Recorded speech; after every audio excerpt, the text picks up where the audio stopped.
background. So I'm an occupational therapist, just like you. Go tease. My husband is a physical therapist as well. And so we met first working in a hospital. Okay. So we worked in hospital systems, we worked in home health agencies, we worked in, different facilities, like rehab facilities, things like that. And so we saw kind of the overwhelming need, especially for people who were maybe in a facility coming home or who just needed a little bit of assistance within their home to stay home, because I think that's kind of the trend that's going on now is people wanting to stay home and not wanting to go to the hospital and to, a skilled facility or anything like that. Right. Yeah. So I'm an OT by background also, and I have done a little bit of everything, but I love older adults, and so in my role as director of rehab, we would send folks home from the subacute facilities after their therapy and recommend from the home evaluation certain modifications, but they didn't always follow through, but they also didn't know who to contact and how to do that. And although we would put them in touch with folks, that didn't always happen. So I have evolved from being an OT to care management, because now I can make sure if they need something that I'm, facilitating that, getting the clients to the best representative so they can then get the tools that they need to stay safe at home, because that's, like you said, what they want to do. People want to age in place, but they have to stay safe to do it. They do. And I think you brought up a good point of, being in, whether you're in a doctor's office or a therapy clinic or a rehab facility versus home. I think it's really important that you have people who can go in and to get a good look at the house from a healthcare background and a mobility background and an aging background to know what precisely that we can help them with within their own environment, because it tells you a world of difference between just working with someone within a doctor's office or a clinic. Right. Atmosphere. And you may know that a grab bar is going to help you, but one, most people don't want them. They don't know the availability of the changes and the differences that are out there, so that it can be aesthetically pleasing. But also,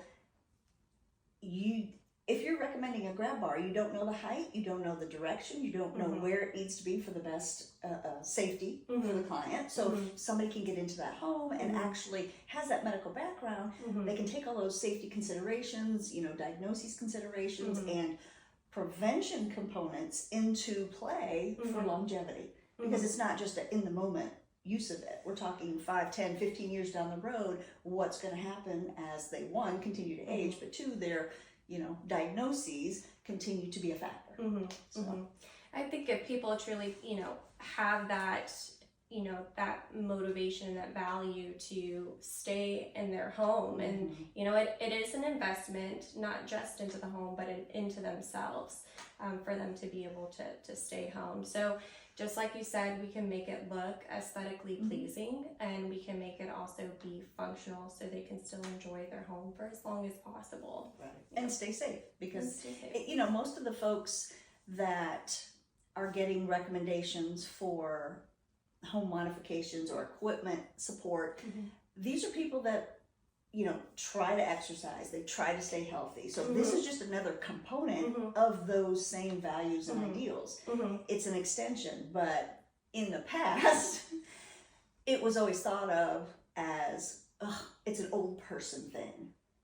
And it's really not. I mean, we're all aging, and that's a great thing, but we all need support at times through our lives. And as we age, we might need a little bit more support, but if we can enhance that independence through the use of a modification, that's less people, less manpower, less others coming into my space, where I can continue to be autonomous and direct how I want to live. So absolutely.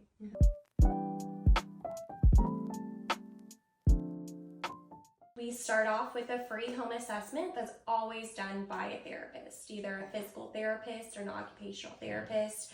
Certain credentials that our therapists have called Certified Aging in Place, which is, the kind of just that extra credential to be able to look at the house and the home environment from the standpoint of aging in place and how to modify it for specific needs. So we'll always go in, we'll start off with kind of just a chat, like, how you and I are doing. and say, what are your goals? Maybe what has happened in the past, what kind of mobility issues or mobility concerns that they have. And we can start from the outside, walk through each room, and then make our suggestions for home accessibility. So whether that be needing some extra handrails outside to go up and down steps, and those wrought-iron handrails or wooden handrails, or maybe it's some grab bars by the toilet or in the shower. Maybe it's replacing a toilet with a higher toilet, or it might be, even going through and taking up really old carpet and putting down, new floors so a walker or a wheelchair can easily glide through. You can do larger ramps as well with the handrails on either side. But if you're looking at an entrance that has maybe something 6 steps or higher, your ramp is going to start getting longer and longer because it needs to match the rise, so you don't have, a black diamond slope going up and down your ramp. So there's a formula for ramping? There is. There is ADA, the 1:12 ratio. So that kind of gives us a little bit of guideline as how we can create an appropriate length for the user to use, or maybe if they're being assisted by someone else. But if we start to get higher and higher in the rise, then we start to bring up different options. So if this is someone who's maybe going to be kind of long-term in a wheelchair, there's something we can talk about called a vertical platform lift, where it's almost like a mini elevator. You roll the wheelchair on, you push a button, and it brings it up to maybe the porch level or the level of the entrance, so they can be wheeled in and wheeled out. So, someone's front lawn is not, a zigzag of a giant ramp. So it could be another option, a more user-friendly option as well. And are they available indoor and outdoor, or how does that work? Yep. So they can be indoor or outdoor. It just depends on where the entrance is and the space is and where it's needed. So we can do kind of small, our projects can be very small. It's really hard to find someone to do just 1 or 2 grab bars. It is, it really is. Versus, floors and doorway windings and barrier-free showers. So, we see it all and we can do it all. So we have a team of skilled carpenters and technicians who then go in and we talk to each other every day about, the construction side versus the therapy side and how we can make it work together. And then they're the ones who go in and will do all the work. So it's not like, we go in and say, good luck finding someone to do the work. No, we have a skilled group of guys, no gals on our team, but a skilled group of guys who will come out and do the work. So when you come out to do it, do you, how soon of a turnover can you start that modification? I mean, it truly depends. Something as small as a couple grab bars and maybe a toilet seat riser or bed rail, things like that, we usually can get those in within a couple days. Now, our bigger, bathroom modifications, things like that, we sit down multiple times with families to make sure, it's the positioning and the type of, materials and everything are being used, or there's more of a planning process with that and ordering materials and things like that. So that can take, a couple weeks. And when you're involved in the larger project, you handle all the logistics of that? From the ordering to making sure it's the right thing, it comes in, you've got the timeline. Yes, yes. Unless there's something specific that a client would want and they know exactly what they want to get. I mean, we're more than happy to say, if you have something specific, just, you can grab, order your materials. Our guys will go pick them up from the place that you like. If they want to be more hands-on and involved, or if they're like, nope, this is what I like, you make it happen, then, it's a more of a kind of a communication back and forth partnership with these larger projects. I feel like care management is the equivalent of WebMD. So WebMD will give you, these are my symptoms, what's my diagnosis, right? It'll give you a starting point. That's what I feel like care management is for, I'm overwhelmed, changes are happening, I need to do something, but what do I do? Plug into that care management so that person is a resource for you, and they know the community supports that are out there, whether they're physical, whether they're emotional, whether they're social, whatever you might need, tap into a care manager, because they're going to be your lifeline during the journey. And you can use them as much or as little as you want. Just like when you go to WebMD, it's going to give you a starting point, information. Well, that's what your care manager does. What you do with it is up to you, but if you'd like support along that journey, they're going to be there. If you just want the information and you're going to execute it, then they'll do that as well. It's really up to you, but it's the next step in that support.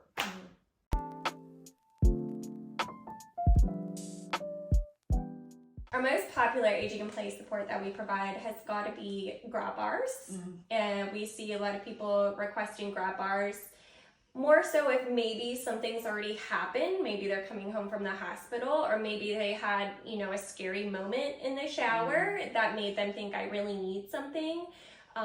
Or it's, you know, we love it when we get people planning and aging in place and they're aware that it's just getting a little bit more difficult, or maybe they know someone who's fallen in the shower. So they're kind of preparing to stay in their home and not fall and not go into the hospital.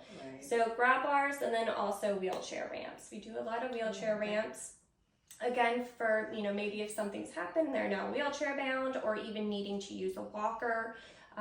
Or if, you know, they're just kind of thinking long term, you know, I can't quite do steps anymore, I really need a good ramp so I can get in and out of my house, not just to continue with, you know, their social lives, but also in case of emergency as well. It's very important.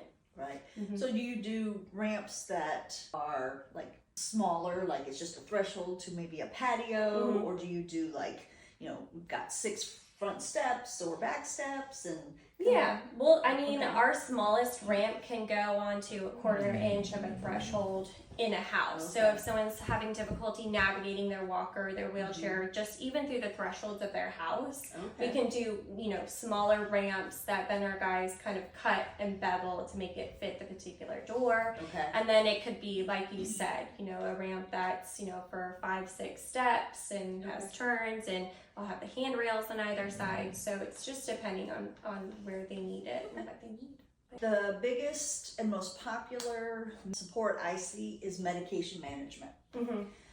It's very hard from a care manager standpoint. I come in and a lot of folks have medicine by their bed and in the kitchen and maybe some in the bathroom, and it can get very confusing to figure out, did I remember to take this? Maybe I got a phone call before I was brushing my teeth, so did I actually take that morning medicine, or did I not? So being able to set that up so it's seamless and they don't have to think about it, and it's an automatic response, and really, really helps. And then the other most popular one I find from care management standpoint for aging in place is listening. That socialization, that one-on-one time with people in their home or just out for a walk, but listening. There's so many people that just don't have that. And if they age in place, which is their desire and their joy, they want to do that, it is sometimes isolating because they can't move as well, or their friends, their church buddies, they can't get out to see them as much. And so just having somebody to listen to them on a fairly consistent, regular type basis, and about anything, and being able to relive and explore, you know, the fun parts of their life and the challenges, frankly, and how they overcame them, that sets them up. That's what aging in place is all about. It's where you've been, but it's also how are you going to get there, right?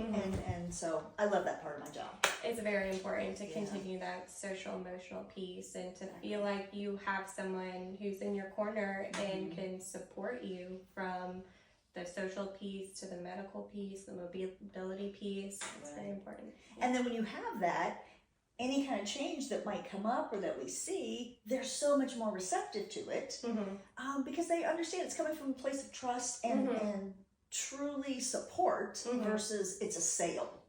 Have you ever seen, you know, recommendations based on just sales when you've been consulted? We have. I mean, especially, you know, we do get our referrals from a variety of different sources. You know, maybe it's from a friend or a loved one that we've done, you know, work for in their house, or we've done, work for, if a trusted therapist or social worker goes in. But there are people who are kind of starting this journey on their own and just going to Google to find out what do I need and how do I get it. And when a lot of people go that route, then you might get someone who's more on the sales side and not so much on the aging in place. How do I support you, staying in your home safely, and from that kind of background. So, we try to make sure when we go into the homes that we emphasize that when we make a recommendation for, a stair lift per se, that the lift that they're choosing or that we're presenting to them is appropriate for their mobility and their needs, what features are associated with that lift. So maybe it's someone who has balance or mobility deficits or, Parkinson's, something like that, and they need some more powered options to raise and lower the foot plates, or they have low vision, maybe they needed extra lights when getting on and off the stair lift. So we truly look at the individual's needs and then how we can support them with our arsenal of products versus just going in and selling something just to sell them. We want to make sure what people get is truly what they need.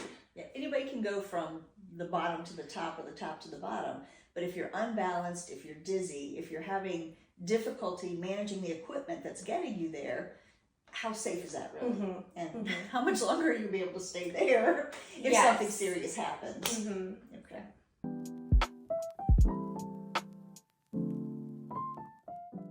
I think, as far as one being more important than the other, I think there's got to be a balance between what kind of support that we have. So the home modification piece and, adapting your environment to meet your needs, not just now, but as you go through the aging process, is very important to help with fall prevention and safety and all these things.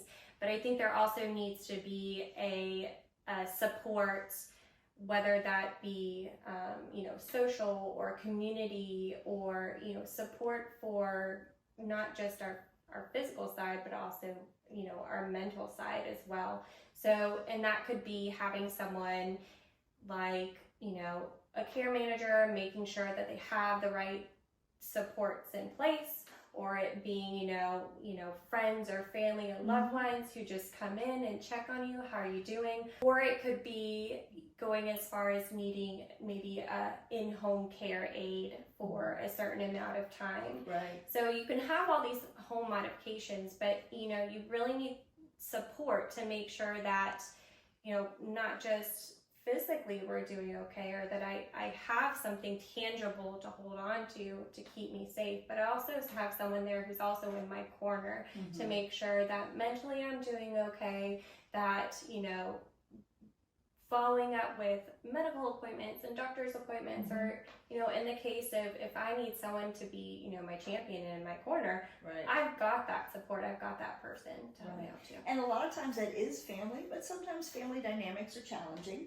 So to have an advocate that's in your corner, knows what you want, and will support your decisions along the journey, that is invaluable for being able to peacefully age in place and not continue to worry about the next what if.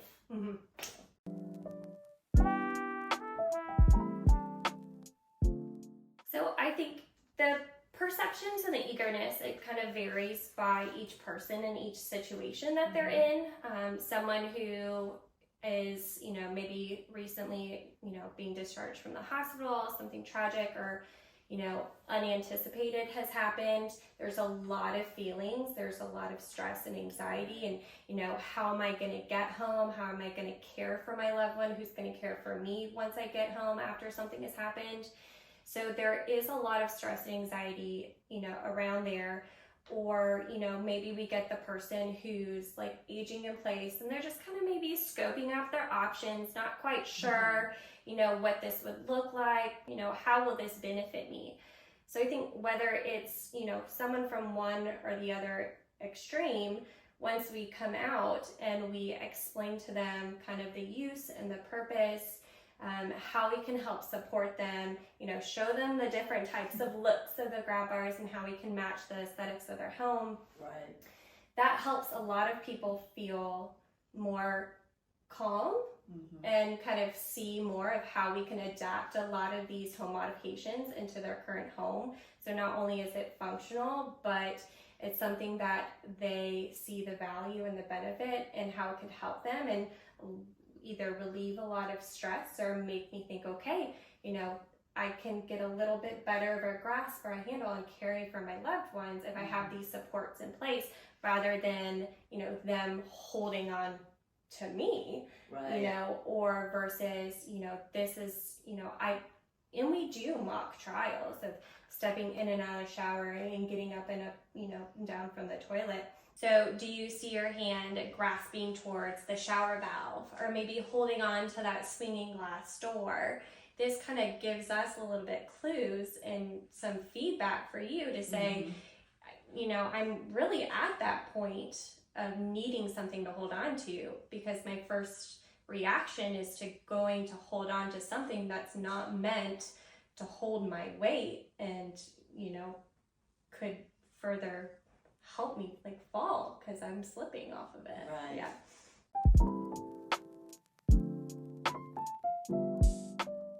So our referral sources can come from, someone who already works in the hospital system, maybe a therapist, maybe a social worker or a care manager. Our referrals can be word of mouth. Maybe someone went to go visit their friend's bathroom and really liked their grab bar, or they found out that they used it. Right. I feel like our greatest referral source is those word of mouth because it's people that we've already done work for. They saw the value and the benefit of what we do, Right. And it adds into the buy-in for someone who's looking for, some tools and supports to help them age in place. Sure. So our referral sources can come from a variety of different places, of people who see, the need, the value, and the benefit. And who trust your word, right? You're not just out to sell them. So your customer service at the end, what does that look like? So at the end, we'll go and we'll, do our assessment and we'll answer all questions, and maybe there's kind of a follow-up period in between. We'll, if people are ready to move forward, we'll get them on the schedule for our installation process. Our installers will come and do the work. There's also an education piece at the end of it as well, especially relating to kind of any of our movement products that are like our stair lifts. We make sure people are well educated on what to do, what not to do, how to be safe while using the tools. If there is any, additional follow-up that we see as therapists, we'll make sure that they reach out to their, home health therapist or who they have in their team to help them continue to work on, building strength and building mobility so they continue to be as independent as possible in the home.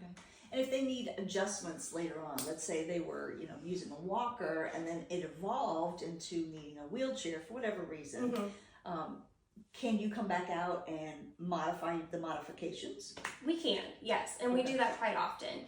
And it can happen in the way that you're, saying that, maybe we're at one level and then, we're progressing. We need a little bit more assistance. Or maybe someone comes home needing a lot of assistance, and with continue to work with therapy, they start to make progress. Because our whole thinking behind this is, yes, to stay safe and prevent falls. But as therapists, we want to continue performance and function. We want to make sure we're still moving and we're being active and we're using our muscles, because if we don't use it, we lose it. So, maybe we go in and we do a stair lift rental for someone who's non-weight bearing. And then once they are weight bearing, they're starting to do steps with the therapy. Then we'll go in and we'll take that out and we'll put in a handrail up. Or vice versa. Maybe we start with an extra handrail and then we'll put the stair lift up. Same thing with a ramp. You can do a ramp and then maybe we'll do like an outdoor handrail. Or maybe we'll go in and we'll do a walk-in shower. with a step, and then we do our barrier-free showers where we can remove the step and it can just be a roll-in shower. So 0 entry. Great. We've been making these recommendations from day one of being a therapist. Right. You know, whether you're in the rehab facilities or you're in the homes, this is an eye that we have always had. And so we just overwhelmingly saw the need of making these recommendations, but then either, you know, following through was difficult because they couldn't find someone to do it, or maybe they found someone to do it, but then that individual put them in according to what they think should be done, and it was just done inappropriately, or things just were left half done. So in order to help save a lot of people time and stress and money, we decided that we would kind of carry the process all the way through. Gotcha.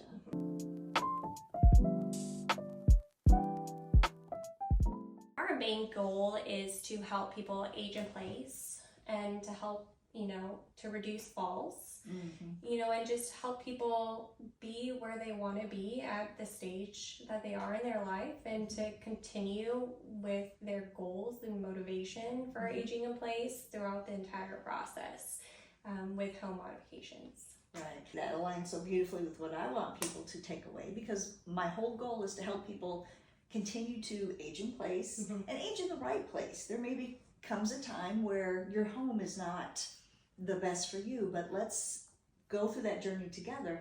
But I really want people to help embrace aging, find that joy, find that purpose, find that reason to continue living, because it's not over. It may be different, but it's not over. And there's so much happiness in the world, and you deserve to have it. You've lived your life. It's yours to continue to embrace. So I'm happy to do that journey with you. And I think aging in place is so important. I know as I'm aging, I'm already using the supports that are there. You know, I'm trying to stay strong and healthy, but it's just going to be a part of the future. And if we can embrace it now, then it's a lot less stressful. Absolutely. Than reacting to something later on. Yes, absolutely.